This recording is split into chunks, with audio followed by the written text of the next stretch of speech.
ជាពីភាសានឹងទៅឆ្នាំ2024ដល់ឆ្នាំ2021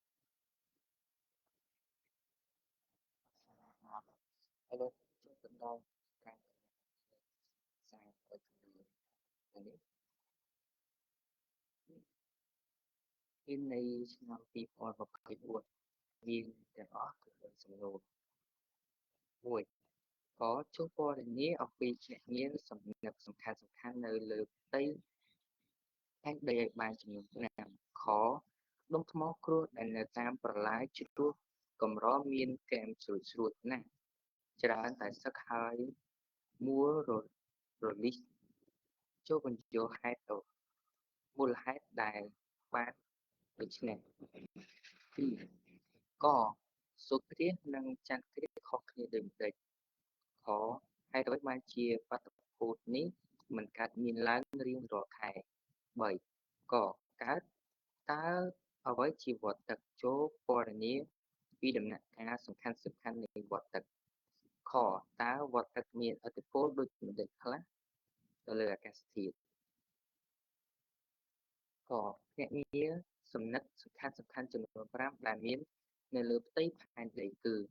កំណកទឹកភ្លៀងខូទឹកកកខ្យល់រលកសមុទ្រខថ្មគ្រួសដែលនៅតាមប្រឡាយជ្រោះកម្រមានគែមស្រួចណាស់ហើយតែស្ថិតហើយមូលរលីងព្រោះដោយសារដុំថ្មនិងគ្រួសទាំងនោះទទួលរងសំណឹកដោយសារកម្លាំងទឹកហូរម្យ៉ាងទៀតដុំថ្មគ្រួសដែលរមៀលតាមចរន្តទឹកហូរបានកកិតជាមួយនឹងសិលានៅតាមបានស្ទឹងទន្លេដែលនាំឲ្យដុំថ្មគ្រួសទាំងនោះកម្រមានគែមស្រួចហើយច្រើនតែស្ថិតនឹងមូលរលីង2ចំណុចកលក្ខណៈខុសគ្នារវាងសូរ្យគ្រាសនិងចន្ទគ្រាសគឺសូរ្យគ្រាសកើតឡើងនៅពេលដែលព្រះច័ន្ទនៅចន្លោះភពផែនដីនិងព្រះអាទិត្យហើយស្រមោលនៃព្រះច័ន្ទចោលមកលើផ្ទៃណាមួយនៃភពផែនដីចន្ទគ្រាសកើតឡើងនៅពេលភពផែនដីស្ថិតនៅចន្លោះព្រះអាទិត្យនិងព្រះច័ន្ទហើយស្រមោលនៃភពផែនដីចោលមកលើព្រះច័ន្ទខបានជាបាតុភូតនេះមិនកើតឡើងរៀងរាល់ខែព្រោះដោយសារគន្លងរបស់ព្រះច័ន្ទជុំវិញភពផែនដីត្រេតប្រហែល5 ដឺក្រេពីគន្លងបង្កើតឲ្យផែនដីវិលជុំវិញព្រះអាទិត្យការត្រេតនេះគឺល្មមគ្រប់គ្រាន់ឲ្យទីតាំងព្រះច័ន្ទពីស្រមោលរបស់ផែនដីនៅពេលខែពេជ្រវង្សនិងភពផែនដីចេញពីស្រមោលរបស់ព្រះច័ន្ទនៅពេលដាច់3ក៏វដ្តទឹកគឺជាចលនាឥតឈប់ឈរនៃទឹកពីប្រភពដូចជាបឹងទន្លេស្ទឹងសមុទ្រមហាសមុទ្រលើដីនិងក្នុងដីចូលទៅក្នុងមណ្ឌលអាកាសបង្កើតបានជាកំណករួចធ្លាក់ចូលត្រឡប់ចូលទៅកាន់ភពដើមវិញផ្នែកសំខាន់នៃវដ្តទឹកមានរំហួតកំណកនិងកំណកអាកាសរំហួតនៅលើផ្ទៃដីត្រូវបានហួតខ្លាយជាស្ងាត់ឬចំហាយដោយកម្ដៅព្រះអាទិត្យកំណកជាញើសចំហាយទឹកក្នុងបរិយាកាសចុះត្រជាក់ហើយកកជាញើសបង្កើតបានជាពពកកំណកអាកាសកំណកជាញើសកាន់តែច្រើនហើយធ្ងន់ធ្លាក់មកលើផែនដីក្នុងទម្រង់ឆ្លៀតកកសំឡីឬព្រិល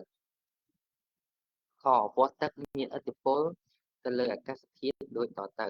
វដ្តទឹកបានពីថាមពលព្រះអាទិត្យ86%នៃរំហួតបានមកពីមហាសមុទ្រហើយកាត់បន្ថយពីសីតុណ្ហភាពរបស់វាតាមរយៈរំហួតត្រជាក់បើគ្មានភាពត្រជាក់ឥទ្ធិពលនៃរំហួតលើភពផ្ទះកញ្ចក់អាចធ្វើឲ្យសីតុណ្ហភាពផ្ទៃដីកើនដល់67អង្សាសេហើយក្លាយជាក្តៅមួយធានវិញ្ញាសាឆ្នាំ2023ប្រមាណទី1កពណ៌នាពីបាតុភូតចន្ទគ្រាសនិងសូរ្យគ្រាសខហេតុអ្វីបានជាបាតុភូតទាំងពីរនេះមិនកើតឡើងជារៀងរាល់ខែប្រមាណទី2ក រៀបរាប់ពីបាតុភូតផលផ្ទះកញ្ចក់ខរៀបរាប់ឧស្ម័នផលផ្ទះកញ្ចក់តើឧស្ម័នទាំងនោះមានប្រភពមកពីណាចំណុចទី3កតើដីនៅប្រទេសកម្ពុជាគេបែងចែកជាប្រមាណប្រភេទអ្វីខ្លះខតើដីប្រភេទណាខ្លះដែលបម្រើឲ្យវិស័យកសិកម្មបានល្អជាងគេ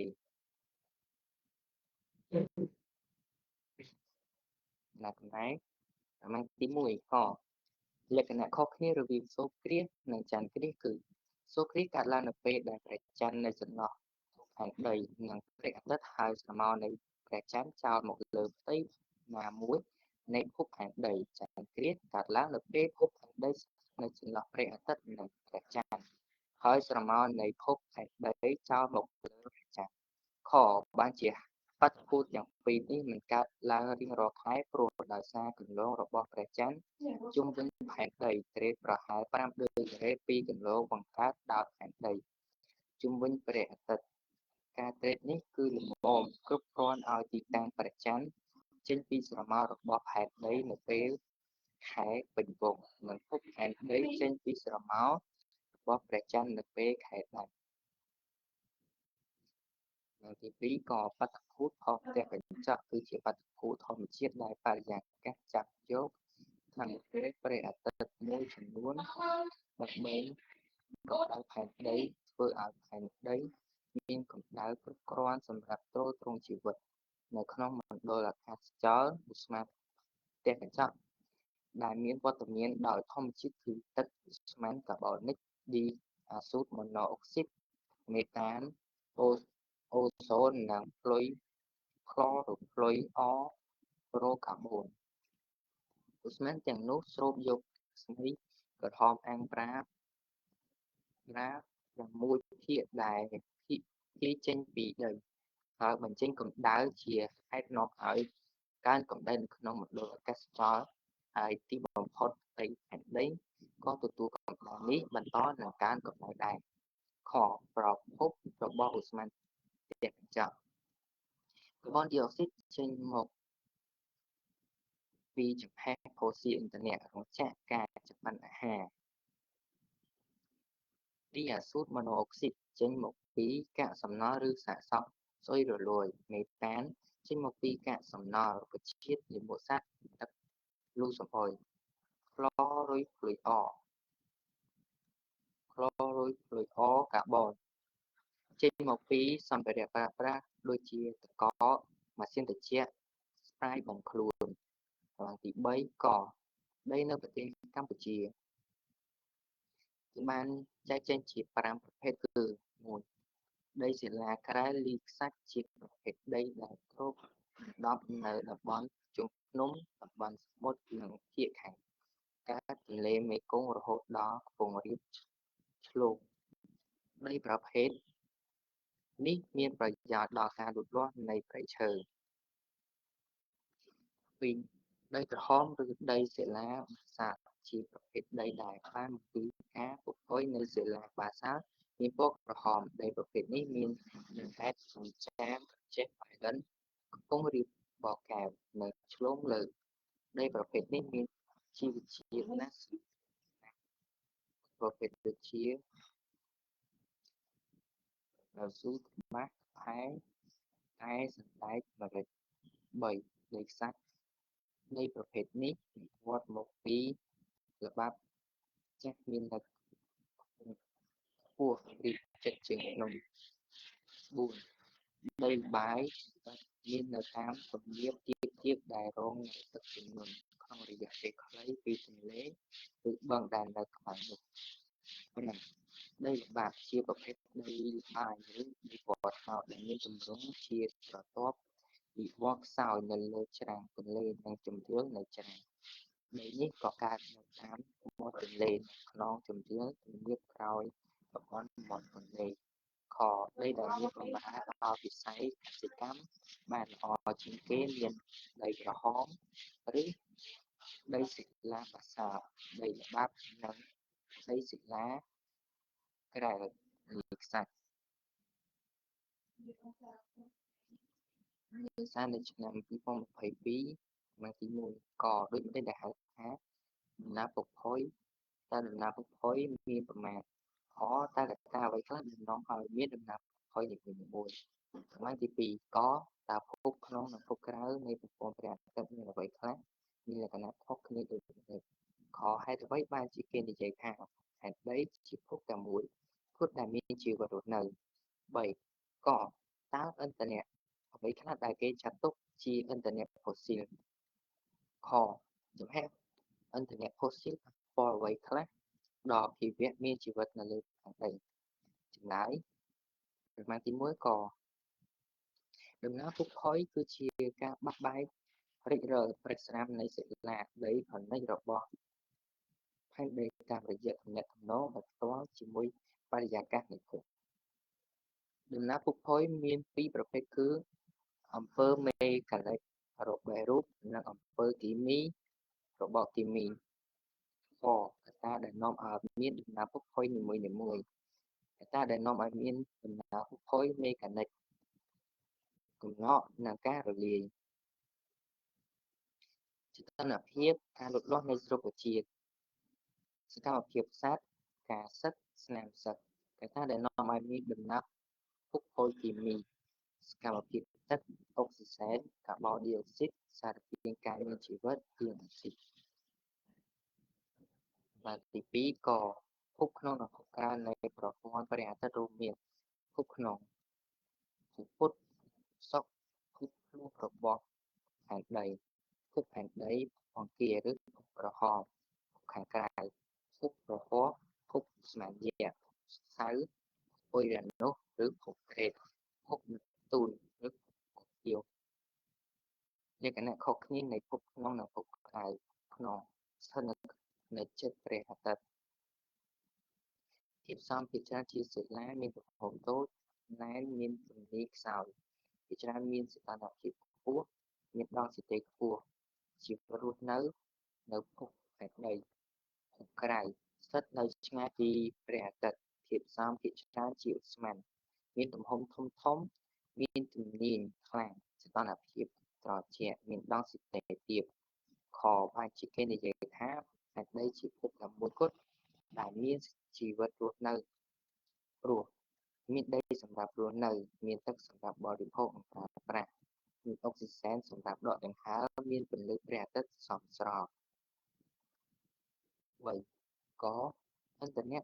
ដែលគេចាត់ទុកជាឥន្ធនៈផូស៊ីលគឺឥន្ធនៈផូស៊ីលរាបគឺប្រេងឆៅឥន្ធនៈផូស៊ីលរឹងគឺជាថ្មឥន្ធនៈផូស៊ីលឧស្ម័នមេតានឬឧស្ម័នធម្មជាតិខចំហិឥន្ធនៈផូស៊ីលប៉ះពាល់ដល់ជីវៈមានជីវិតលើផែនដីដោយសារវាបានបញ្ចេញសារធាតុពុលជាច្រើនដូចជាអាសូតអុកស៊ីតអាម៉ូញ៉ាក់កាបូនឌីអុកស៊ីតស្វ័នធម៌អុកស៊ីតឧស្ម័នទាំងនេះផ្សំជាមួយចំហាយទឹកបង្កើតបានជាអាស៊ីតខ្សោយធ្លាក់មកលើផែនដីជាភ្នែកអាស៊ីតជាអាស៊ីតធ្វើឲ្យខូចអាគារប៉ះពាល់ជីវិតលើដីមានការបំពុលខ្យល់ទឹកដីការកើនឡើងនៃកម្ដៅលើភពផែនដីវិទ្យាសាស្ត្រនៅឆ្នាំ2021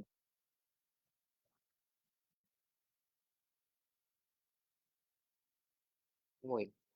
ចំណុចទី1គេបែងចែកកំណត់រ៉ែនៅប្រទេសកម្ពុជាជា4ប្រភេទគឺរ៉ែឧស្សាហកម្មនិងសំណង់រ៉ែលោហៈរ៉ែត្បូងមានតម្លៃថ្មរចនា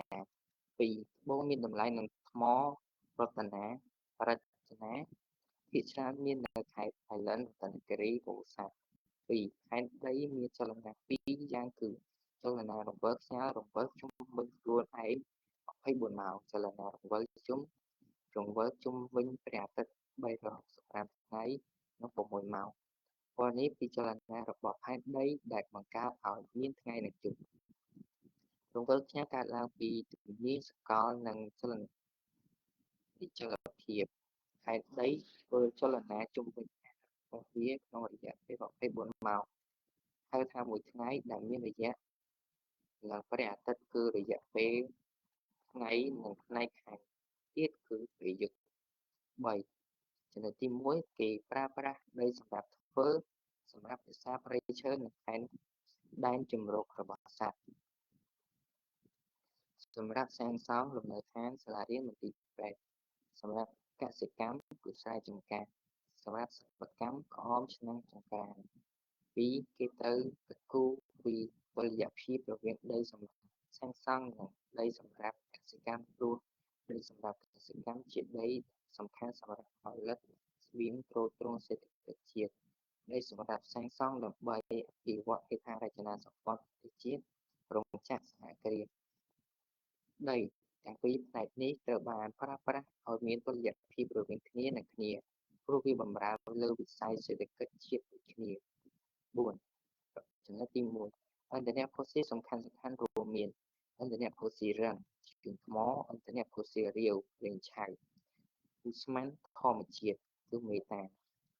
ចំណុចទី2ឥន្ធនៈផូស៊ីលមានគុណសម្បត្តិសម្រាប់ជាប្រភពថាមពលដ៏សំខាន់សម្រាប់ប្រើប្រាស់ក្នុងគ្រួសារនិងសង្គមជាតិប្រើប្រាស់ក្នុងវិស័យឧស្សាហកម្មឧបគមនាគមន៍ការអភិវឌ្ឍ